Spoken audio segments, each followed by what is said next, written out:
Today's shiur begins at the last narrow line on Daf Samach Daled. The first word on line you'll notice is Itmar. You'll also notice that we have a Roman numeral number 1, and a few lines later a phrase accompanied by Roman numeral number 2. On the side of the Gomorrah, under our Nosei, our topic heading, we have written the following: Hoyu lo bonim bioso akum. A person that happened to have children before he converted, while he was still an idol worshipper, v'nisgayer, and then converted to Judaism. Ma dinoi legabi. What is the law regarding, number 1, mitzvahs pru uravu, the requirement of procreation, and number 2, dine beno bechor, the laws regarding the rules of primogeniture, which means the child who is a firstborn male receives twice as much, a double portion, twice as much as any one other brother in the case of inheritance. Leben Harishon Shenoilad Achar Hagerus. The rules of Bechor as would apply to the first son born after the conversion. Now, there is a concept that a ger, after he converts, we'll see this quoted in the Gomorrah. Reish Lakish mentions this idea that one who converts is like a newborn.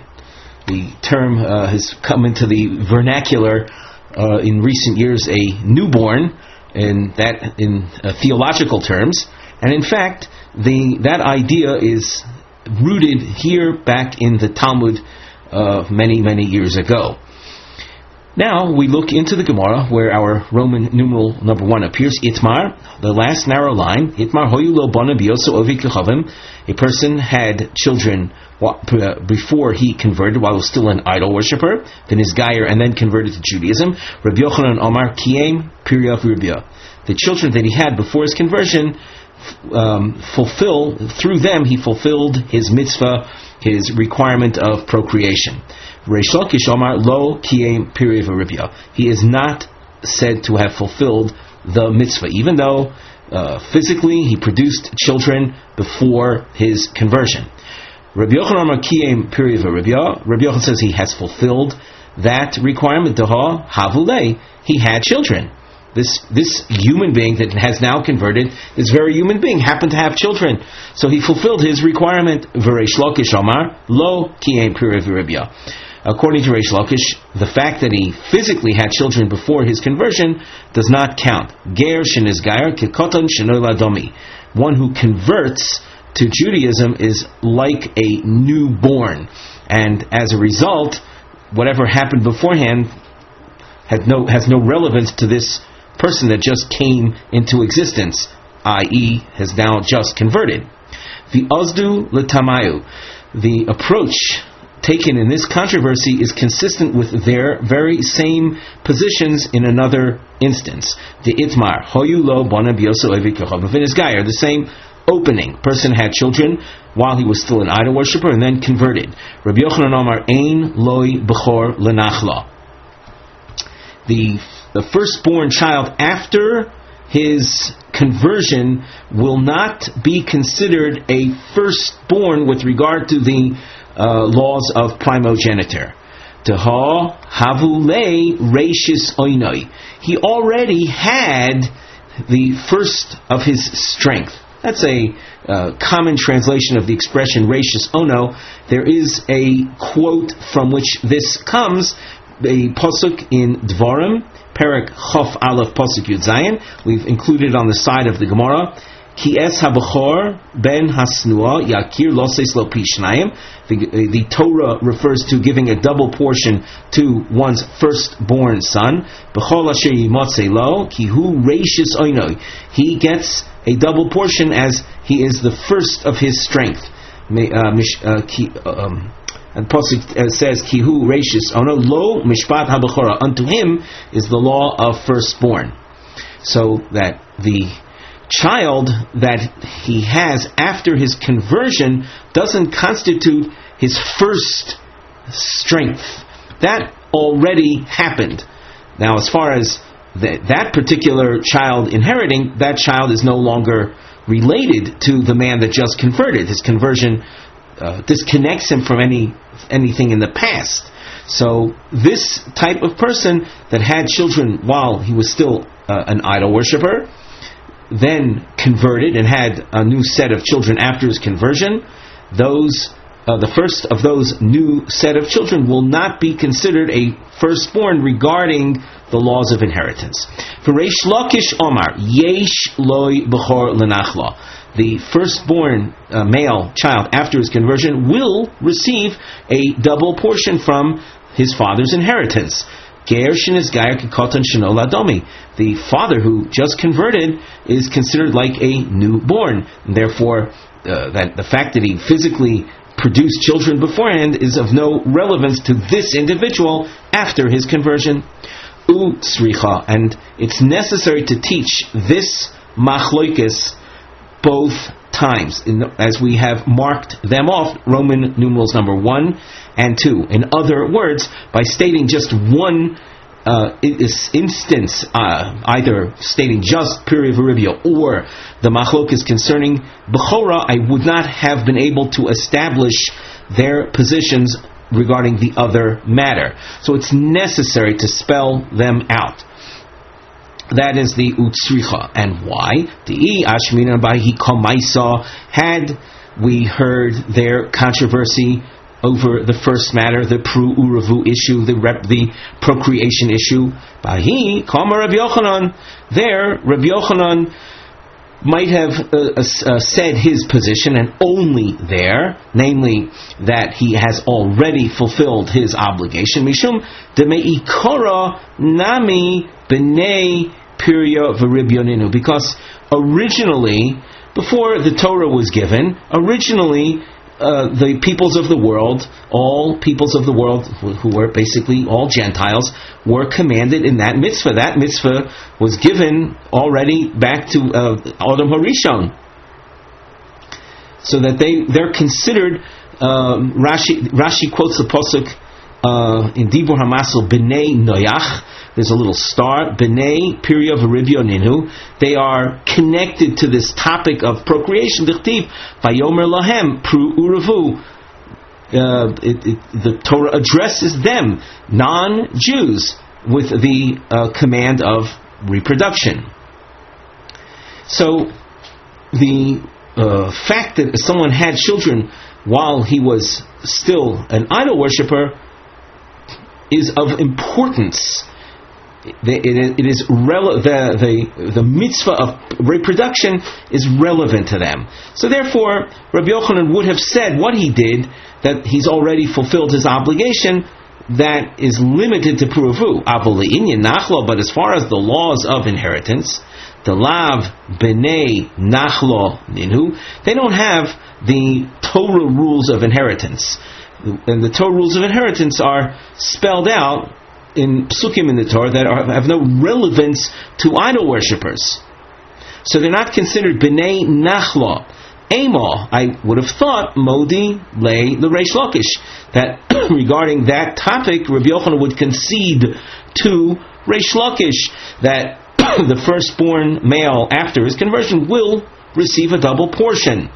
The Itmar Baha, and had the controversy been stated only with regard to the rules of inheritance, it might be that only here Reish Lakish says that there is Bechor Lenachla, because of the principle of Gershe Nizgar Kikotan Shenola Domi. He's considered like a newborn, so this is considered like his first child, his firstborn. Avol Bahi, but regarding Puravu, vis-a-vis children that were born before his conversion, Ema Moda Lei Rabbi Yochanan. Maybe Reish Lakish would concede to Rabbi Yochanan that he has already fulfilled the mitzvah, as we explained before. The logic being that the mitzvah Puravu had relevance to non-Jews. Tzricha, therefore, it's necessary to spell out their respective positions each case, in each time in each case. Eisvei Rabbi Yochanan l'Reish Lakish. Rabbi Yochanan asks, by Eisahi Shalach Baradoch Baladon Ben Baladon Melech Bavel. So here's a pasuk that deals with a non-Jew, the king of Bavel, and it describes the son of his father, Bradach Baladon, the son of Baladon. So what do we see from this? Rashi says, we see that they're considered children. So Omar Lei, Reish Lakish answers, Biyosan Ovdei Kochavim is Lehu Chayas. While they are still idol worshippers, so amongst the idol worship, the Gentile community, there is Chayas has to do with a connection, with pedigree, child connected to father. That's the concept of Chayas. So there is Chayas amongst their own. However, Nisgayer, less Lehu Chayas, but once a Gentile converts to Judaism, so that connection is broken. So they are said to be starting all over again. That's as Reish Lakish explained earlier. Omar Rav Hakol Moedim Be'eved She'ein Lo Chayes. Everyone agrees when it comes to the category known as slaves, that the idea of Chayes, that son is connected to father amongst a slave population, everyone agrees that does not exist. The pasuk says, "Shvu lachem poi im hachamor." This is a pasuk that was stated by Avram Avinu with Eliezer, his slave, present. So he told those that were with him, sit here with the donkey. The donkey, a reference to his slave. Am hadoime lechamor, a nation, a group of people that are considered like a donkey. Now, one has to be very careful in learning a Gemara like this. One can easily slip into common associations. How we would say, someone is a donkey, it possibly referred to them by the equivalent 3-letter word, and it has all types of, we'll say, pejorative connotations. That would be a mistake over here, because first of all, Eliezer, the servant of Avram, was known first as a major scholar. That's point one. Point number two, Eliezer was entrusted by Avram with some of his most sensitive matters, so that there's no way that Avram would have been speaking about him in derisive or derogatory terms. Rather, the term chamor is it's a fact, a factual description of this individual. He was a slave, and therefore there's no connection between him and his offspring. Just like a donkey and its offspring don't have, certainly the male donkey and his children, there's no connection. We continue in the Gemara. Meisvei. We now cite a pasuk that deals with slaves. It says Ulet Siva. Siva was a slave. Ulet Siva chamisha sor bonim v'esrim avodim. It says that Siva had 15 sons and 20 slaves. So we see that a slave is associated with his children. Omar Rav Acha Bar Yankov Kipar ben Bakar. The Torah mentions on numerous times, especially in the realm of sacrifices, that you shall bring a par ben bakar, a cow, the son of a cow. So that the term ben bakar is found even in the context of animals, but it's not indicative of some type of connection between them. Well, if that's the case, so then even in the realm of the idol worshippers, you could say the same thing. That there really is no connection between father and offspring. And yet, above we said that amongst themselves there is. The Gemara re-answers, Shiny Hossam. When you're dealing with the idol worshippers, it's different than with animals. The Achsinu b'shmayu ub'shma de avuhon. You find, with regard to idol worshippers, names are used. So the person's name and his father's name, and which you don't find at least throughout history until maybe very, very recent times, where people assign names to their animals. Animals don't have names, but people do. And the fact that the scriptures refers to them by name shows that there is yachas, there is a chayas, connection. The hachalo mefarshach means by tziva, that was not spelled out. It just says that tziva had bonim. Doesn't say their names. The iboya sema, another approach to showing the distinction between people and animals. Yachsinu beduchta achriti bavun uba'abla davun. You find even by idol worshippers, not only are their fathers mentioned, their grandparents are mentioned too. And the concept of a grandparent is totally non-existent within the animal kingdom. Dichtiv vayishalchem hamelech Asa el, the king Asa was a Jewish king. He sent to this non-Jewish king Ben Hadad, Ben Tavrimon, Ben Chazayon, Melech Aram, Hayoshev b'Damasek Lemor. So if you'll notice in the pasuk, he sent to a king in Damascus whose name was Ben Hadad. That was the fellow's name, who was the son of Tavrimon, who was the grandson of Chazayon. It has been said that when one has a grandchild, so today he becomes a man. That has been said, and that saying of today you become a man is in fact based on this idea here that until that point, so animals also have children, but we never speak about animals having grandchildren, and hence the reference to a third generation shows that by people, even by non-Jews, there is a concept of chayas, of connection between parents and children, as opposed to animals. The Gomorrah continues with a new trend of thought. That's why we have a slash mark at the end of the line, and we also have a topic heading on the side. The nosei bonim shel odom shemesu b'chayov, a person who unfortunately buried his children. So children dying in the lifetime of their parents. Haim kiyem piru uvu, did the parent fulfill the mitzvah of reproduction?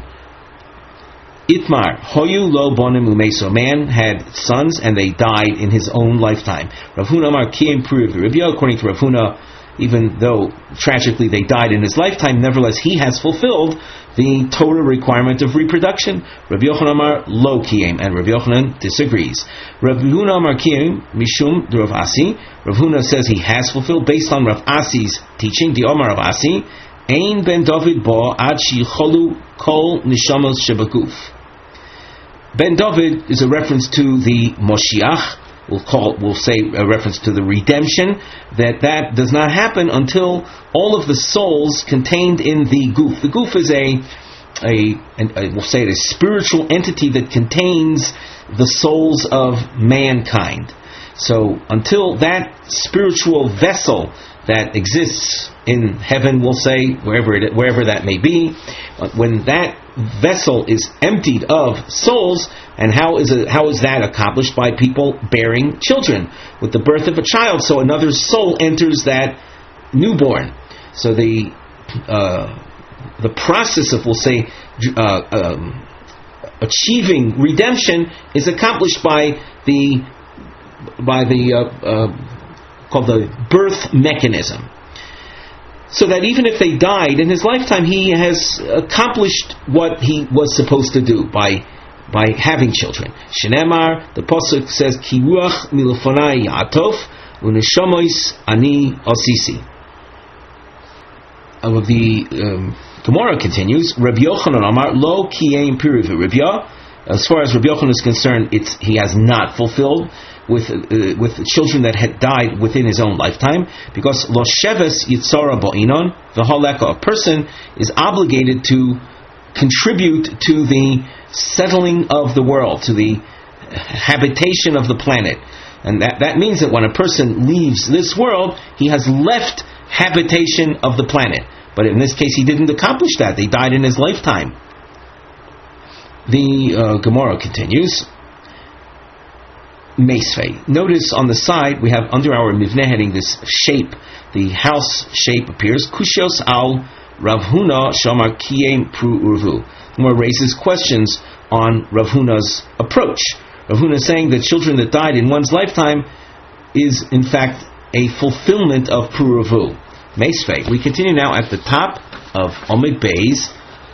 Uvnei Bonim Harei Hein Kibonim. Now, in order to appreciate this, we must look into Rashi. Bnei Bonim Hareim Kibonim Kosal Kadaitach Shemeis Hazochar Nekeva. The thinking right now is that this source that mentions that grandchildren are like children is a case where the individual son died, either his son or daughter died, and they in turn happen to have the Hoyoloi Ben Shitztarif im Achois Oviv Oy im Ache Imoy Ein Avihoav Chayev Od Bepiriv Ribya. So what are we describing here? You'll say we have, let's say, if you want to use names, you have Yitzchak, and he has a son, Yankiv, who has Yitzchak has a son and daughter, Yankiv and Devorah, and then Yankiv has a son, Reuven. Let us say that Yankiv died during Yitzchak's lifetime, but Yankiv had left a son, Reuven. So that the assumption right now is the fact that Yankiv left a son, Reuven, that frees Yitzchak from needing to pursue Pru Revu. And as Rashi goes on to say, V'taimo shehoya loy lameis ben, because as in our example, the mace Yankiv had a son, Reuven. Ha lav hachi, if not for that, lo kiyem. So Yitzchak would not have fulfilled Pru Revu, thanks to his grandson that survived his father, namely Yankiv. So the grandfather has fulfilled the mitzvah. But if not, if Yankiv would have died leaving no son, so then Yitzchak would not have fulfilled Pru Revu. The sheves bo'inon. The requirement is that one must leave the world with a descendant, with a survivor, someone who survives you, who outlasts you, in order to fulfill this requirement of sheves, of habitation. The kashi Rav Huna. So this source would present a problem for Rav Huna. The Gemara responds, Ki tanyo hahi. This idea of bnei bonim harein kibonim is lehashlim. What does that mean? Lashlim, translated, would mean to complete. So that, first of all, we're not talking about a case of a child dying in the lifetime of his father. Something else. So Rashi says, Ki tanya lehashlim, fourth line from the top, Kigon shaloi haya loi lazokein elo ben echad. So in our example, we spoke about the zokein, the grandfather Yitzchak. He had only one child. V'nosa haben isha v'hoylid bas. So Yankiv was the son of Yitzchak. Yitzchak did not have any daughters, and one is expected to have a son and daughter. He only had the son Yankiv, and that son Yankiv had a son. I should say he married a woman and had a daughter. So Yankiv married a woman and had a daughter. That's v'nosa haben isha v'hoylid bas. So now what does this family look like? You've got Yitzchak, a grandfather. You've got he had his son Yankiv, and there is Yankiv has a daughter, which would be Yitzchak's granddaughter. So as far as Yitzchak is concerned, what does he leave in this world? He has a son and a granddaughter. Poter hazokein. So according to the Rav Huna's response, the zokein, the grandfather, i.e. Yitzchak, is exempt. Shari ishlim ze es choivaso. By the birth of his granddaughter, he completes his obligation. If, however, at the outset Yitzchak had a son and a daughter, below bonim, if initially Yitzchak fulfilled the requirement, in other words, we say by their birth, Yankiv and his sister, by Yitzchok having 2 children, even if they die in their father's lifetime, Kiyem Piri Veribya. Yitzchok has fulfilled his requirement. That's Rav Huna's response, and that's his position. So the source that spoke about B'nei Bonim, Harein Kebonim, is a reference to the case of Lahashlim, as we described before. Meisvei, but we ask once again, B'nei Bonim Harein Kebonim, we say grandchildren are like children. Meis Echad Mehem Oishinimtza Soris Lo Kiem Piria Veribya. If one of them dies, that means if one of a person's children die or is found to be impotent, so the man has not fulfilled the mitzvah Piria Veribya. Tiyufta de Rav Huna. Is this a refutation of Rav Huna? Tiyufta. Yes, this source is a problem for Rav Huna, because the source indicates that if the child dies, Meis Echad Mehem, then the fact that he produced them is not sufficient. He's lo Kiyem Piri Veribya.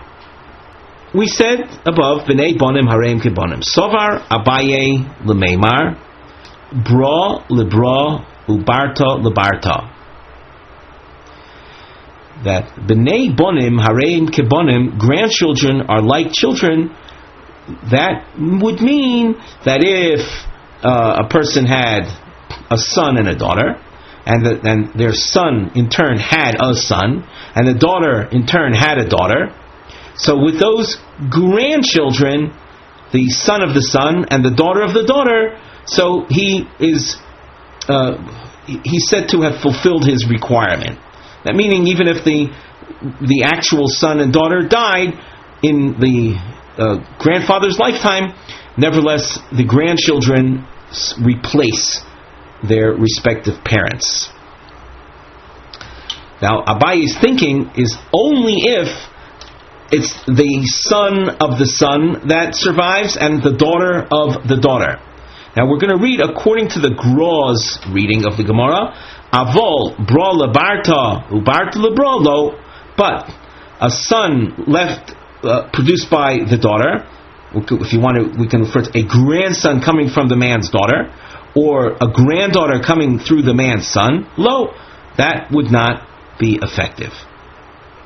Omar le Rava. Rava says back to Abaye, lo sheves yitzara baya v'ha'ika. The main requirement of the person is to have left the world inhabited, and he does. So it doesn't matter if it's the son of the son, or it's a son of a daughter, and the daughter of a son, or a daughter of a daughter. It's all the same. Tekule alma mihas. Everyone agrees. That means Abaye and Rava both are in agreement. Trei mechad loi. That 2 grandchildren coming from only one child would not be sufficient. So that if a person had, let us say, a person had 2 children, he had a son and a daughter, and one died without children, and the other child died leaving a son and a daughter.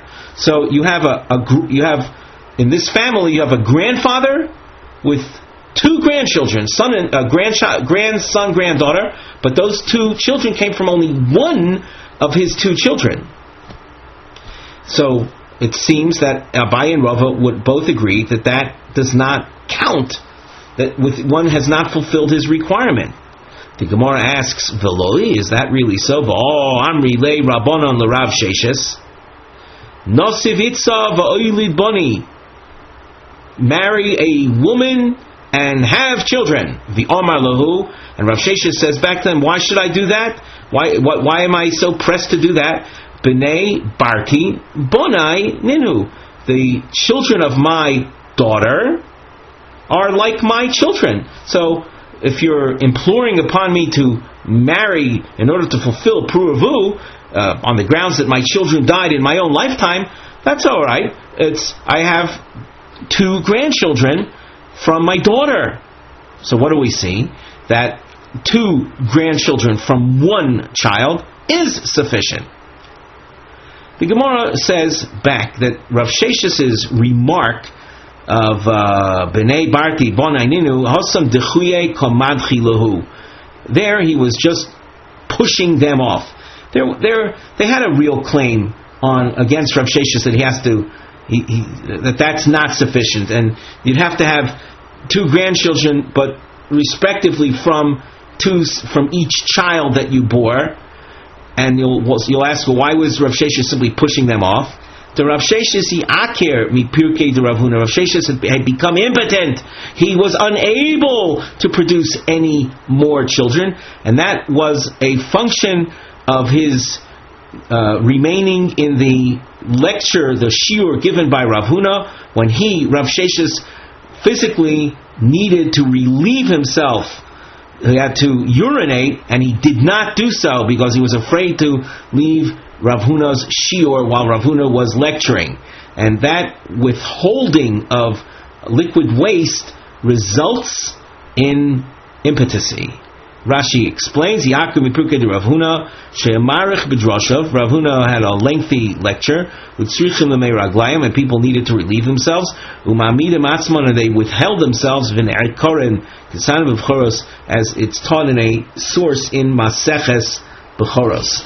So Rav Sheshes was just trying to get them off his back, knowing full well that he simply couldn't marry and he couldn't have any more children. And once again, not to take literally his claim, B'nei Barti, my daughter's children count.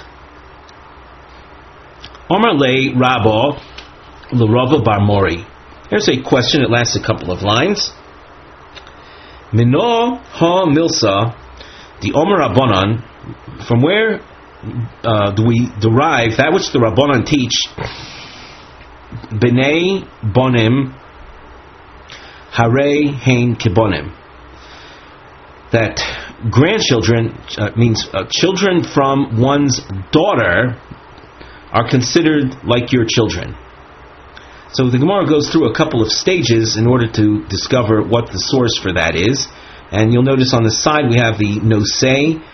This is a continuation, a hemshich, and a mivneh. Structural note, the double underlining that we see are shlavim. They represent stages. B'metzias hamoker livnei bonim harei hem kebonim.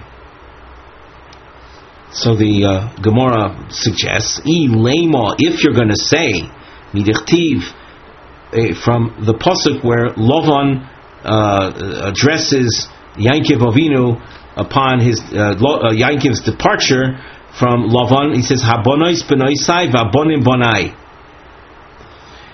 So you see that your children, and when speaking to Yaakov, realize Yaakov had married Lavan's daughters.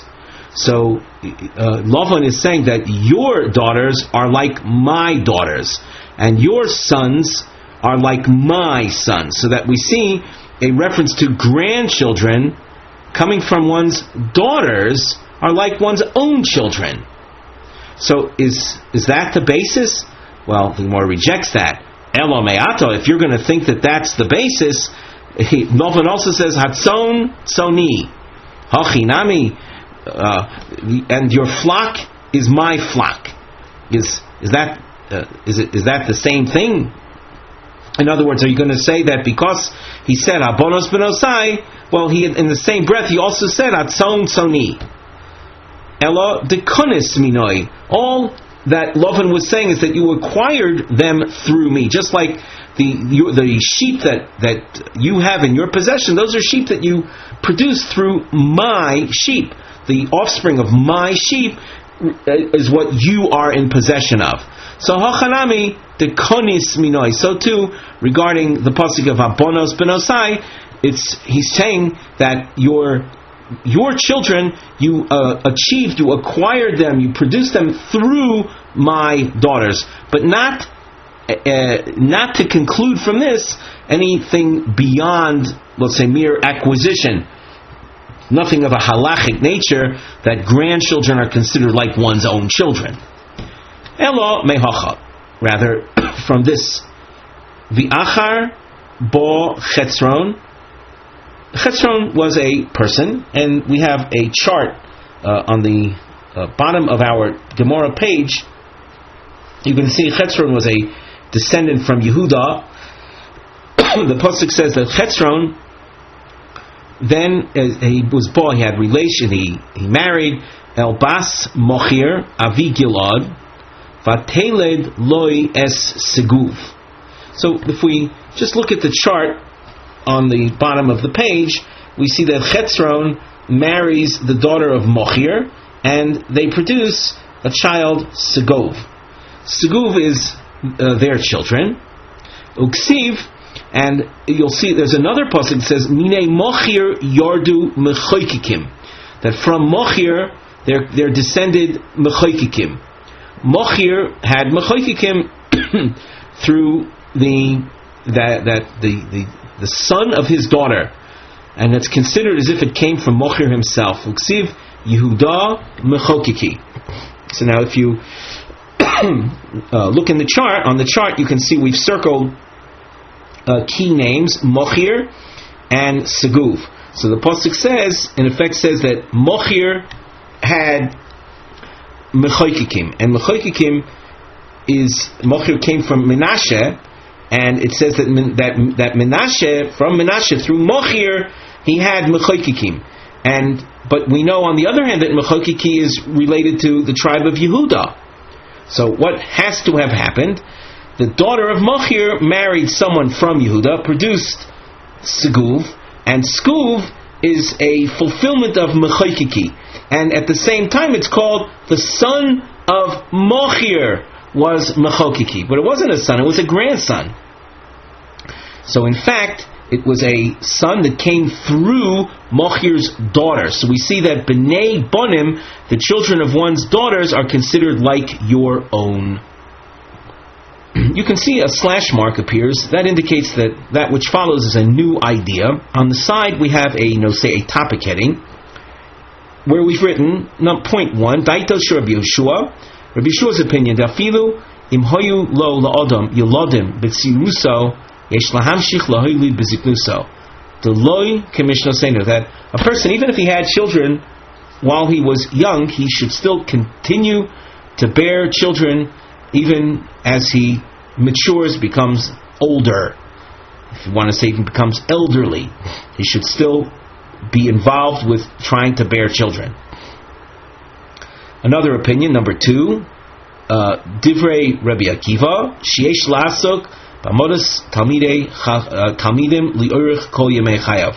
A person should always be involved with having students throughout his life. And we will see the Gomorrah makes reference to Misas Talmidei Rabbi Akiva Bein Pesach Latzeres, the very tragic event in history where the students, 12,000 pairs, 24,000 students of Rabbi Akiva died in a very short span of time, Bein Pesach Latzeres, during the days between the holiday of Pesach and the holiday of Shavuos. Basically, within this 50-day period of time, 24,000 students died. And we know that Rabbi Akiva himself did not give up just because he suffered this immense tragedy and setback, but rather he continued teaching Torah and to more students, and through those later students we have our tradition. So now the Mishnah, the Gemara says, Masnisen delav kerebi Yoshua. Our Mishnah is not like the opinion of Rabbi Yeshua Desanya. Rabbi Yeshua Omer, Nosa Adam Isha Bi'alduso, Isa Isha B'ziknuso. If a person had been married in his youth and his wife died, he should take another wife even when he's old. Hoyu lo bonim bi'alduso, you loy bonim b'ziknuso. If a person had children when he was young, and there's no indication here about the children dying. No, the children continue living. Those children that when he was young continue living. You lo bonim b'ziknuso, you should continue bearing children even as he ages. And that's not like our Mishnah. Our Mishnah had no insistence on that. Shneimar ba'boyke zra es zarecha u'lo'erev al tanach yodecha. When you in the morning, that's parallel to your youth, plant your seed, produce children, and in the erev, in the evening, in your old age, don't withdraw. Al tanach yodecha. Ki eincho yodea eze yichshar hazeh zeh. You don't know which child will be positive, which will be kosher, will be productive, meaningful. Is it the one that you had when you were young, or maybe the one that you had when you were old? And if both together, all the better. Rabbi Akiva Omer, Loma Torah b'yalduso, Yilmoi Torah b'ziknuso. If a person learned Torah in his youth, he should continue learning Torah in his older years. Hoyu lo tamidim b'yalduso. A person had students in his youth. You lo tamidim b'ziknuso. He should continue teaching Torah into his old age. Shenemar, and quotes the same pasuk, in the morning you plant and don't stop. Omru, it was told, Shneim Asar Elef Zugim Talmidim Hoyulo Rabbi Kiva. Rabbi Kiva had 12,000 pairs of students. Migeves Ad Antiparas. These are names of places, and they had lived between these areas, Gevis and Antiparas, and they all died at one time, one period of time. Because they were deficient in the honor they bestowed one on the other. It doesn't mean that they necessarily insulted one another, but they were lacking in honor in their demonstration of honor one to the other. The world was desolate because Torah learning had practically been forgotten. Until Rabbi Akiva reached the scholars in the south, and he taught them. And they are by name Rabbi Meir, Rabbi Yehuda, Rabbi Yossi, Rabbi Shimon, Rabbi Elazar ben Shamua. Hamidu Torah Oisashan. It was through them that the oral tradition continued. Tana Kulam Mesu, all of the aforementioned 24,000 died. Mi Pesach Viad Atzeres, from the holiday of Pesach till the holiday of Shavuos. Much has been written on this topic, and we highly encourage each and every one of you who are listening to our shir to study this topic. What is really meant by lo noagu kavod zelozeh? What is the significance of this particular time period, Pesach until Atzeres, which historically was the time that we were readying ourselves as a nation to receive the Torah, and how ironic or how tragic it is that during that very same time the Torah practically was forgotten. It's almost as if things were rolled backwards. Instead of receiving the Torah, we were practically losing the Torah. Omar Rav Chamo bar Abba v'itemo Rav Chia bar Ovin. Rav Chamo, or some versions have Rav Chia saying, Kula mesu misora. They all died, not just a simple death while sleeping, but they died a bad death. What do you mean by a bad death? Omar Rav Nachman, Askura. Askura is an ailment that affects one's mouth and entire digestive system. So it's said to be an extremely painful form of death. Omar Rav Matana, halacha kerebi Yoshua, and Rav Matana rules like Rabbi Yeshua, that when one, even though one bore children in his youth, he should still continue bearing children in his older years. Before we go further, we notice a new marking, one of our series markings. Triangles appear, and on the side, under the Nosei Mivneh heading, you see Meimros. These are comments that begin with the expression Kol Odom She'ein Loi Isha, man that is without wife. Shorui, below, he exists but lacks. And we see a list of things that we mentioned on the side. Simcha, he lacks joy. Bracha, he lacks blessing, or the term bracha usually is associated with increase. He lacks toiva, he lacks torah, he lacks choma, he lacks a wall around him, protection, and he lacks shalom, he lacks peace. The Gomorrah. Amar of Tanchum, Amar Rav Yehonasan. Kol Adam Shein Lo Isha, any man that is without a wife. Shori, below Simcha, below Bracha, below Tova. So he lists 3 of them. Below Simcha, he lacks a state of Simcha. He's lacking in joy. Dichtiv v'samachto ata u'beisecha. The word beisecha is, as Rashi says immediately, means Isha. In fact, there's a Gomorrah that appears, if I'm not mistaken, in more than one place, where Rabbi Pinchas says in Maseches Gittin is one place, Me'olam lo karisi li'ishti ela li'ishti beisi. I never referred to my wife simply as wife, but I referred to her as my house. So what you see that the term beisecha is a reference to one's wife. This pasuk is saying that you need to be joyful, and your house. Now, a house, rows of bricks or concrete or wood slat or whatever your house is made of doesn't have joy, but rather it's a reference to one's wife. Beloi brocha. Dichtiv laniach brocha el beisecha. Again, you see beisecha, and in this pasuk you see brocha. That when you have a wife, so then you are subject to brocha, to increase. And that increase can take on many forms, but the immediate example that comes to mind is wealth. Beloi toiva. Dichtiv loi toiv heyoso adam levado. A person who is levado, who is alone, he's in a state of lo tov, of not good. B'marova amri, in Eretz Yisrael, they say beloi torah, beloi choima. 2 more examples of what one lacks when he is unmarried. He lacks Torah, below Torah, dichtiv, Hayim ein ezrosi bi v'tushia nidcha mimeni. Ein ezrosi, based on the pasuk of Eselo Ezer Kenegdo in the creation story, when Chava, when Eve was created, she was referred to as Ezer. So if the pasuk here says, Im ein ezrosi, if I don't have my wife, so v'tushia is an expression that refers to the Torah. So the Torah is cast away from me. And now we take a look at Rashi. Ha'im ein ezrosi bi. The Rashi we're looking at is a bit more than halfway, about halfway down, or maybe a drop more. He says the word ezrosi is ishti. Dichtiv ezer kenegdo. Miyad, if I don't have a wife, tushia nidcha mimeni. Shetzorich la soik b'tzorchei beiso. If one doesn't have a wife, so then he has to take care of household needs.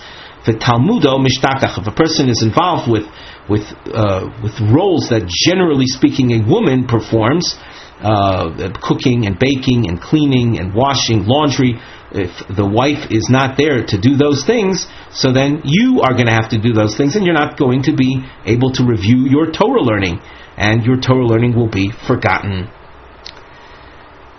Beloi choima. Dichtiv, the pasuk that the Gemara quotes is Nekeva Tesovev Gover. The woman, the female, Tesovev surrounds the man, so that there's some, we'll say, a man experiences protection by the fact that he's married to a woman. So that contrary to the perception that the woman is necessarily some type of weaker form of human being, quite to the contrary, she in fact serves as your protection. She is your strength. The next opinion, Rava Bar Ula Omar Beloi Shalom, he is without peace. Dichtiv V'yodato ki Shalom Alecha Ufakadeta Novecha V'loi Secheta. The word Ohalecha is a reference to one's wife. So now, if we look in Rashi, V'yodato ki Shalom Alecha Bizman Sheyesh Locha Oyel V'ein Oyel Lo Ela Ishto Shnema Shuvu Lochem Lo Lechem. When you have a wife, so then Ufakadeto Novecha V'loi Techeta. So in this pasuk you see you have Shalom. That's the peace that Rava Bar Ula was referring to when you have an Oalecha, when you have a wife. The Gemara continues with a new idea. Omar Rabbi Yeshua ben Levi, Kol hayodea b'ishto sheyiras shamayim, a person who knows that his wife is a God-fearing woman, v'eino pokta, and he does not provide her with conjugal relations, he does not provide her with the acts of intimacy, So nikra chotei, a husband like that is called a sinner. Shenemar v'yodata ki shalom alecha. If a person knows that his wife is shalom, is also shlema, complete. She's a God-fearing woman. She's a complete woman. And then ufakadata. Ufakadata is an expression that Rashi says means betashmish be'es oinasa. In other words, he's supposed to provide her with tashmish, which means intimacy. V'yamar Rabbi Shua ben Levi, chayav adam livkoid es ishto b'shal shu yotze l'derech. A person is obligated to provide intimacy for his wife when he is about to take a journey. Shenemar v'yodato ki shalom o'alecha. The Gemara asks, mehocha nafka mehosa nafka. This idea is it learned from here? Is it not learned from another source?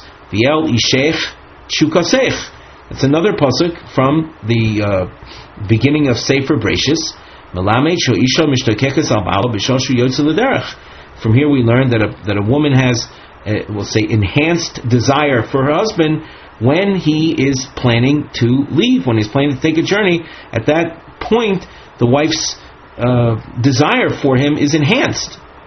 So, what do I need the first source that was quoted by Rabbi Shua ben Levi that says v'yadata ki shalom o'alecha? Elo Omer Rav Yosef lo nitzrucha elo somuch levesta. We'll say the added source is saying that if you are about to take a journey, even if it's the time, and we're following Rashi's approach to this matter, even if it's close to the time that she expects to have her monthly menstrual cycle, which of course when the cycle actually appears, so when the blood flow actually takes place, she's strictly forbidden. But as long as it hasn't happened, but it's at the time that she expects it to happen, in the event that he's about to take a journey, so Rashi is of the opinion, and we're emphasizing that this is a very, very difficult and controversial point, but we're sticking right now to the simple reading of the Gomorrah according to Rashi. I just want to emphasize again, as we say many times in our Gomorrah marking shurim, that one is warned not to come to any practical halachic conclusions based on what you hear in our shiurim. These are shiurim that are designed for conveying the simple meaning of the Gemara based on Rashi primarily, but as far as actual halachic application, you must consult rabbinic authorities and certainly sforim, that the books and sources that deal with practical halacha. The Gemara is the origin, the source, the basis of it, but it does not serve as an authority for actual carrying out of halacha. And we mention that here because this is a very dangerous topic. This idea of somuch levesta. But nevertheless, Rashi says that when a person is about to take a journey, even if it's close to the time she's expecting to have her monthly cycle, as long as she hasn't experienced it yet, he is to provide her with intimacy. V'kama, when you say close to her time, what do you mean by that? Omar Rava Oina. Rashi explains, Oina im regilo liros b'yoim, a woman who, generally speaking, her flow starts during daytime hours. So asura kol hayom, it would be forbidden that day. V'im regila liros b'layla asura kol halayla. And if she's a regular and seeing at night, so that the nighttime of whatever date that is, she would be ordinarily forbidden. There's a comment made by the Tosfos Yishonim. You can see on the side where he says, "Chayav Adam Livkoid Ishto b'shal she'yotze l'derech pirush hakunshus shapkido hi betashmish." That pkida is through intimacy. V'lo nehira, this doesn't appear accurate. Daha muki la talmuda b'somuch levesta, when when the Gomorrah teaches that one should be poiked his ishtoi before he goes on a trip, and poiked means intimacy, how can that possibly mean intimacy when the Gemara says that this idea of being poiked his ishto is at a time of somuch levesto? The kevan de midoraisa aser. Now Rashi himself made reference of this being the omur rabbanon, the rabbanon making it sound possibly that it's a din de rabbanon, rabbinic concept, but the Tosfos Yeshanim is pointing out that Samuch Levesta is a doraisa problem or prohibition, that one must desist from conjugal relations in the Samuch Levesta time period on a Torah level. Dechtiv Vizartim as Bnei Israel, and that's a pasuk. Azhor Bnei Israel Shifrishim Sheiseyan Samuch Leveston, where the Torah warns against people being with their wives in intimacy near the time of their expected cycle. How could the rabbis allow something that the Torah prohibits?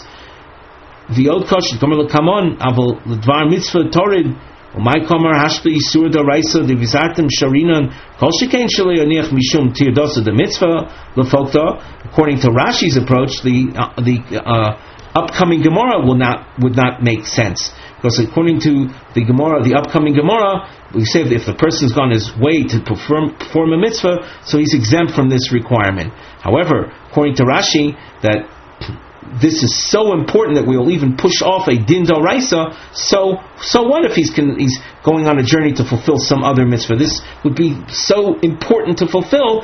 It would be more important, a greater consideration than the fact that he's on his way to fulfill a mitzvah.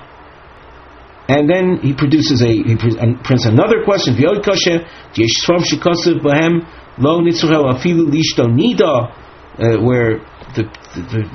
halacha of Chayav Adam Lifkei Des Ishto B'Shosh Yetzer Derech applies even to his wife that's an actual nida. Therefore, the meaning cannot be through actual intimacy. So when the Gemara says Chayav Adam Lifkei Des Ishto, it can't refer to actual intimacy. Therefore, the Tosfos Yeshanim says lefokta means to speak nicely, to calm her, to console her as he is about to take a journey, leaving her alone, without her husband, so he should speak to her prior to the journey. And he goes on to show that lefokta can be used in this context as well. So now we turn back to the Gemara. Omar Rava, he said, Oin Vahani Mili, the Gemara says 3 lines from the bottom in the middle of the line, this requirement of Chayav Odom Lifkei Des Ishto B'Shoshu Yotzei L'Derech, this is true when he's on his trip, when I was on his way to take a trip, L'Dvar Rishus, for a matter that is optional, that's not mitzvah oriented. Avol L'Dvar Mitzvah, he's on his way to fulfill a mitzvah, he's on a journey to fulfill a mitzvah, Mitridi, he would become by insisting on his being poikedes ishtoi, whichever pshat you take, either Rashi's pshat, Tosfos Yeshanim's pshat, that will cause a delay in his journey to do the mitzvah, and it could possibly derail him from doing the mitzvah. Therefore, we will not insist on this din of lifkodes ishto if he's on his way on a journey to fulfill a mitzvah. Tanu Rabbanan. We have a Tanaic source that develops the concept of relations of conduct between a man and his wife. Ha'oyev es ishto kegufo. A person that, and here we're going to translate, there's a lot that has been written on this topic as well. Do look into commentaries. We're going to stick primarily to the translation here. So one who loves his wife as his own self. V'hamechabdo yoiser migufo.